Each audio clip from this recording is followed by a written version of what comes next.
1 বছরের মধ্যে নির্বাচন আছে, কি পরিস্থিতিতে নির্বাচন হবে, সম্ভব কিনা, ওইখানে কি পরিস্থিতি আছে, সত্যি সত্যি বাংলাদেশিরা ঢুকে পড়েছে কিনা, 62 লক্ষ রেশন কার্ড ক্যান্সেল হয়েছে পশ্চিমবাংলায়, তারা কারা? ভোটার লিস্টেও তাদের নাম আছে, ভোটার কার্ড বান্ডিল বান্ডিল রাস্তায় পড়ে আছে, বস্তা বস্তা দেখতে পাওয়া যাচ্ছে। কি ধরনের প্রশাসন চলছে, নির্বাচন কমিশন দেখার দরকার আছে।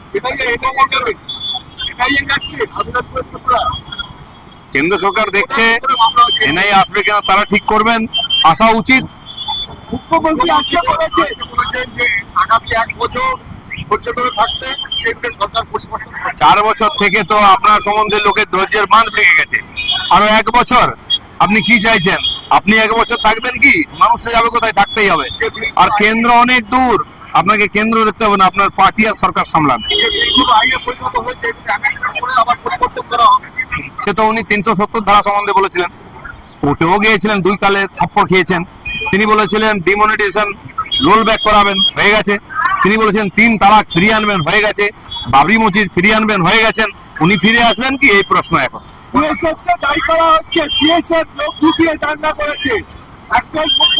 ওনারই প্রশাসন বিএসএফ কে ডেকে নিয়েছিল। দ্বিতীয় দিন শুভেন্দু অধিকারী কোর্টে গিয়ে বিএসএফ এনেছেন, কিন্তু 11 তারিখে বিএসএফ নেমেছিল, নাহলে বাকি হিন্দুরা মারা যেত, ঘরছাড়া হয়ে যেত। তার প্রশাসন পুলিশ ডেকে নিয়েছে, একসঙ্গে মার্চ করেছে। তো উনি কেন ডেকেছিলেন? দুমুখ সাপ কেন? উনি যেখানেই চাই ইউনিয়নে চলে যান না, কি হবে?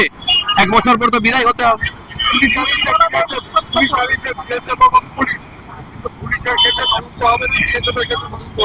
যদি পুলিশ বিএসএফ কে একটু সাহায্য করতো, এই ভেতরে ভেতরে পকেটে যেখানে ঘর বাড়ি পোড়ানো হলো, জানানো হলো, মারা হলো, যদি বিএসএফ কে নিয়ে যেত, সেই ক্ষতিগুলো হতো না।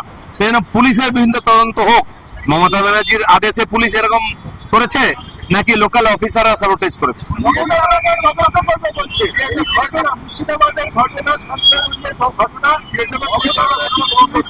আজ পর্যন্ত মমতা ব্যানার্জির কোন তদন্ত কমিটি, সিট বা এই যে স্পেশাল যে টাস্ক ফোর্স তৈরি হয়, তার কোনো রিপোর্ট এসেছে? তারপরে কোনোদিন কোনো অ্যাক্টিভিটি কারবাই হয়েছে? মমতা ব্যানার্জি ডপের চপ শোনাচ্ছেন সবাই।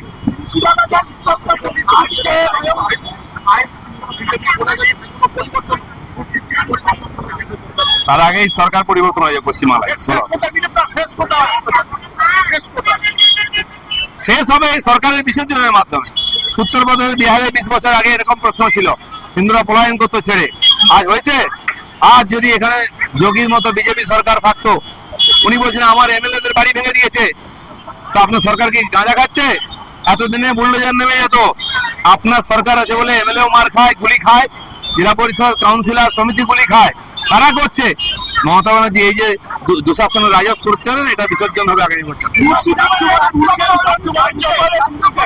রাজ্যপালের কাজ হচ্ছে দেখে রিপোর্ট দেওয়া, সেটা উনি করবেন। রাজ্যপাল কোনো কাজ, উনি নিষ্ক্রিয়ই থাকেন। রাজ্যপালের কাজই নিষ্ক্রিয় থাকা, সংবিধান দেখা, আর এখানকার রিপোর্ট পাঠানো, সেটা উনি করছেন। পারবে না নয়, আনবে না। সারা পশ্চিমবাংলায় আগুন জ্বলছে, পুলিশ দাঁড়িয়ে দাঁড়িয়ে দেখছে, তাই বিএসএফ কে আসতে হচ্ছে, কারণ মমতা ব্যানার্জি চান না এখানে শান্তি হোক।